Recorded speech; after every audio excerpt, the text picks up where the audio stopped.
বন্ধুরা আমাদের মুখে বিভিন্ন ধরনের প্রবলেমের মধ্যে একনে পিম্পল একদম হয়েই থাকে প্রত্যেকটা মহিলার, বিশেষ করে বলতে গেলে যার মধ্যে আমি একজন। যে কারণে তোমাদের আগের ভিডিওতে আমি দেখিয়েছি কি করে কম করেছি আর কি করে দাগ দূর করেছি। তাই ফেস ওয়াশটাকে আমরা চেঞ্জ করলে পরে কি হতে পারে স্কার্বিং অথবা ফেস ওয়াশ অয়েলি স্কিনের জন্য অথবা পিম্পলের জন্য, আজকে সেটা দেখাবো তোমাদেরকে।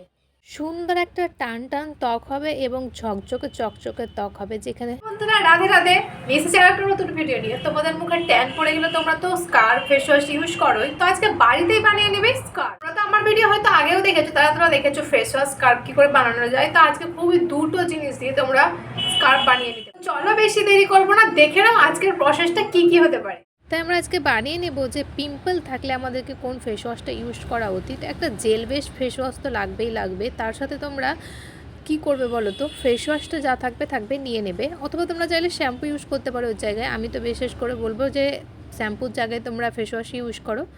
আর ফেস ওয়াশ হোক, এবার এই ফেস ওয়াশটার সাথে তোমরা মিশিয়ে নেবে একটুখানি চালের গুঁড়ো, বেশ একটুখানি, মানে খুব বেশি নয়, কারণ যাতে যতটা পরিমাণ আমাদের এই যে ফেস ওয়াশ আছে ততটা পরিমাণে চালের গুঁড়ো নেবে যাতে মিক্স করতে সুবিধা হয়। আর একটা কথা বলে দিই, কারো কাছে যদি জেল বেস ফেস ওয়াশ না থাকে, তোমাদের কাছে যেই ফেস ওয়াশই থাক না কেন তোমরা এটা ইউজ করো, এর সাথে চালের গুঁড়ো ইউজ করো, এর সাথে আর কোনো কিছু ইউজ করবে না। আর পরবর্তীতে তোমরা যদি চাও একটুখানি এটাতে মধু অ্যাড করতে পারো অথবা লেবুর রস অ্যাড করতে পারো। আমি এই দুটোতেই স্কিপ করেছি, আমি দুটোই লাগাইনি, কারণ লেবু আর মধুর রস আমার মুখে খুব একটা শ্যুট করে না।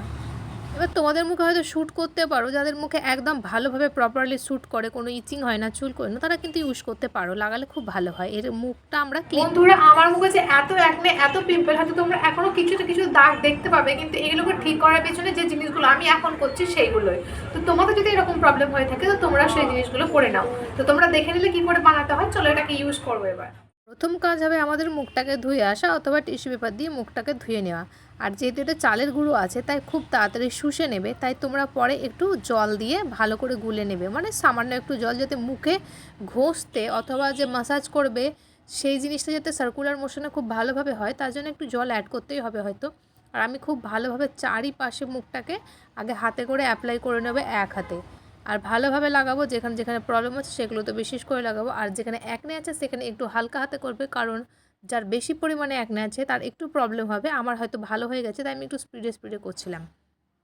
চালের গুঁড়োর সাথে ফেস ওয়াশ মুখে যদি লাগিয়ে রাখা হয়, মানে ফেস ওয়াশ করার সময় যে তোমরা এটা স্কার্ভিংটা করছো, এটা যদি ময়লা মাটি থাকে বা ওপেন পোর্সের সমস্যা থাকে, দেখবে ব্ল্যাক হেডস থাকে নাকে অথবা ফোর হেডসে আমাদের অনেক রকম গুড়ি দানা দানা থাকে। চালের গুঁড়োর সাথে যদি এটাতে ম্যাসাজ করা যায়, স্ক্রাবিং করা যায়, সেই জিনিসগুলো সমস্তটা ভালো হয়। আর তোমরা যে সার্কুলার মোশনে ম্যাসাজটা করছো সেটাতে আমাদের গালটা বেশ টান টান হবে, আর যদি কারো রিঙ্কেলস পড়ে থাকে সেই জিনিসটাও ভালো হয়ে যায়। আর চালের গুঁড়ো তো একনের জন্য খুব ভালো। আমরা কোরিয়ান স্কিনে দেখেছি চালের গুঁড়ো অথবা চালের যে ভেজানো জলটা সেটা বাড়িতে তৈরি করে লাগানো হচ্ছে এখন, তোমরা সেটাও ট্রাই করতে পারো, দারুণ রেজাল্ট দেয় কিন্তু। ওর ধীরে ধীরে আমরা দু হাতে খুব ভালো করে মাসাজ করে নেব মুখটাতে, যাতে ব্লাড সার্কুলেশনটা বাড়ে এবং ঠিকঠাক থাকে। বন্ধুরা এটা তোমরা, আমার মনে হয় যত সম্ভব তোমরা স্নানের আগে যখনই ফেস ওয়াশ করো না কেন, তোমরা ওয়াশরুমে গিয়ে অথবা এমনি তোমরা ফেস ওয়াশ করার আগে এই জিনিসটা করে দেখো। নর্মাল ফেস ওয়াশ ইউজ না করে এর মধ্যে একটুখানি চালের গুঁড়ো মিশিয়ে লাগাতে পারো। চালের গুঁড়োর সাথে এই জিনিসটা মেশালে তোমাদের ডার্ট বা অয়েলি স্কিন বা ডেড স্কিনটাও ভালো হবে। আমরা ভালো করে সার্কুলার মোশনে মাসাজ করে নিয়েছি, যেটাকে আমরা স্ক্রাবিং বলছি। এটাকে ভালোভাবে ধুয়ে নেব। আমার এই জিনিসটা ব্যবহার করার পর ধীরে ধীরে অনেকটা একনে ঠিক হয়েছে এবং দাগগুলো ধীরে ধীরে যাচ্ছে। দেখো এটা তো আহামরি খুব একটা জিনিস নয়, কিন্তু ধীরে ধীরে কাজ হবে, প্রসেস হবে, একদিনেই ঠিক হয়ে যাবে সেটা নয়, কিন্তু ধীরে ধীরে কাজ হবে, একটু ধৈর্য ধরতে হবে, কিন্তু অনেক কাজ হবে ভাই। একদিনে যে কাজটা হবে সত্যি তোমরা যদি একদিন ট্রাই করো তাহলেই বুঝতে পারবে খুব ভালো কাজ হয়েছে। তোমরা হয়তো প্রতিদিন ইউজ করলে এই জিনিসটা খুব ভালোভাবে রেজাল্ট পাবে। তোমরা আমার আগের মুখের থেকে এই তুলনাটা হয়তো বুঝতে পারছো যে অনেকটা কম দেখাচ্ছে। দেখো বন্ধুরা, মোটামুটি 5 মিনিট ধরে যদি স্ক্রাবিং করা হয়, আরও যে কালো কালো দাগগুলো আছে অথবা ময়লা মাটিছে সেগুলো সব ভালো। তো বন্ধুরা ভিডিওটা কেমন লেগেছে অবশ্যই জানাবে, আর তোমরা বাড়িতে ট্রাই করতে পারো এটা। আর ভালো লাগলে একটা লাইক শেয়ার কমেন্ট করে দেবে। দেখা হবে নতুন একটা ভিডিওর সাথে।